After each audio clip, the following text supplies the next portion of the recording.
Sauron's grasp stretched much further than the lands of Gondor and Rohan alone. And his forces might have done great evil in the north of Middle-earth, had a handful of heroes not stood in his path. There's only so much of the War of the Rings that games can mine without the risk of running roughshod on the Tolkien canon. The Lord of the Rings War in the North wisely focuses on an aspect of fantasy's most storied conflict that was only hinted at in the books. Conveniently for Snowblind's latest hack-and-slash RPG, the Northern Front was evidently a bloody one. Does it succeed at expanding the Tolkien legendarium, or will you end up feeling like you're controlling Middle-earth's B-team? Our folk had not hoped to stand against the Nine together.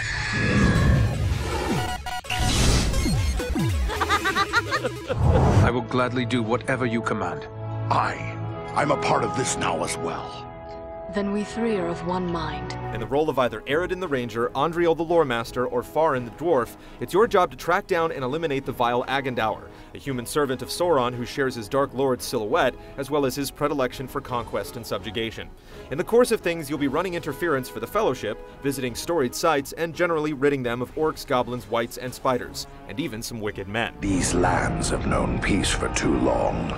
If the no-name protagonists have led you to expect an experience free of notable personages, you'll be surprised at how often you'll get to hobnob with Middle-earth's bigwigs. And all business hack-and-slash this ain't. There's actually quite a bit of talking in War in the North, and the world's famous lore masters live up to their title. If you're game to hear it, the likes of Elrond and Gandalf will happily hold court and drop copious quantities of mythology, sounding like reasonable facsimiles of their big-screen counterparts in the process. There you will find Gandalf the Grey. Even your valorous feathered friends are blessed with silver tongues, though their dignified, fully human voices and oddly articulated mouths will surely make you chuckle. The great eagles of the north speak as well as any man.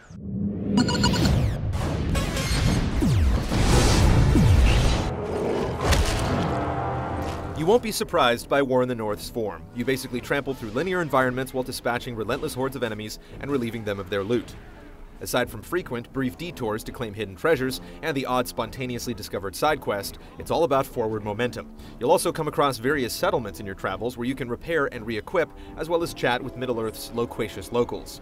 These towns are expansively realized, particularly Rivendell, and it's frankly surprising as they're basically a sideshow. You only really need to visit them when dictated by the story or a quest, or when your gear is busted. Otherwise, you're just as good unloading excess loot at the Phantom shops located at the end of most stages. Unfortunately, they don't do repairs.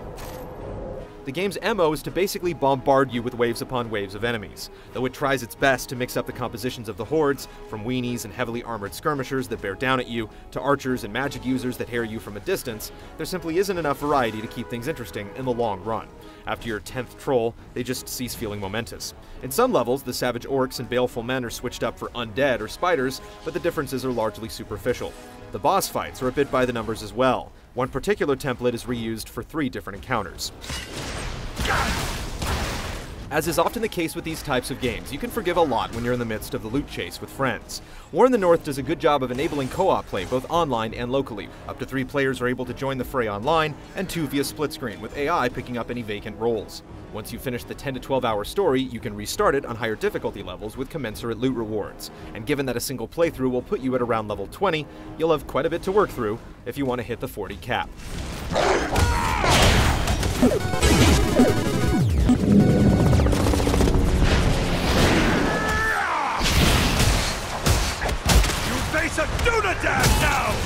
War in the North is mechanically a bit more ambitious than your typical hack-and-slash, though an overall lack of polish will frequently bring you back down to earth from the throes of bloodlust. Beat on enemies enough and they'll become vulnerable to a critical hit. Land the crit on them and you go into hero mode, which makes your attacks more effective and grants you increasing amounts of bonus XP the longer you keep the chain going. All of the characters have a ranged weapon at their disposal, and the game does a good job of incentivizing the potshots by sprinkling the battlefield with stationary ranged units beyond sword's reach. Switching to your ranged weapon is seamless, and does decent damage even if you don't dump a whole lot of points into the relevant talents. The game's combat has a lot of things going for it. The multitude of skills that your characters accumulate as you level go a long way towards keeping you present and engaged, which is perhaps more than your homogeneous opposition deserves. Likewise, the feeling of calling in Belaram, your noble aquiline ally, for a devastating, well-animated dive bomb never gets old. It's a multitude of smaller things that bring the experience down. A breeding ground for trolls and orcs. Blocking enemy attacks never feels truly effective, and by the same token, some enemies will frequently fall into a defensive posture that isn't adequately telegraphed, which results in you essentially beating against a brick wall until you notice that numbers have stopped appearing over their heads. The funky collision detection doesn't do the game any favors either. Far too often you'll try to engage an enemy and end up slashing air because an ally was a foot or two in the wrong place. Games like this thrive on precision, and when it isn't there, it really puts a damper on the experience.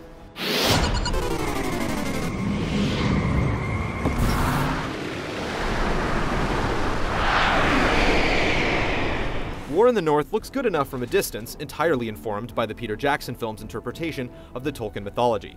From a stylistic standpoint, everything looks the part, which is especially evident when you notice just how dramatically your character's looks change when they get new gear.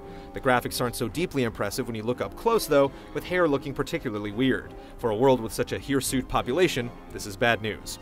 Technically, the game is an uneven performer, with dips and stutters a little too common, and attack animations that often fail to match the weapon that the characters are wielding. Can't take much more! The hack and slash category isn't exactly thriving on consoles these days, so if you've been hard up for a cooperative loot bonanza, War in the North is worth sinking a weekend into. Its lack of variety and polish, however, makes it hard to imagine it having any sort of longevity.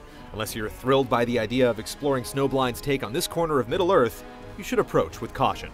Now I must depart.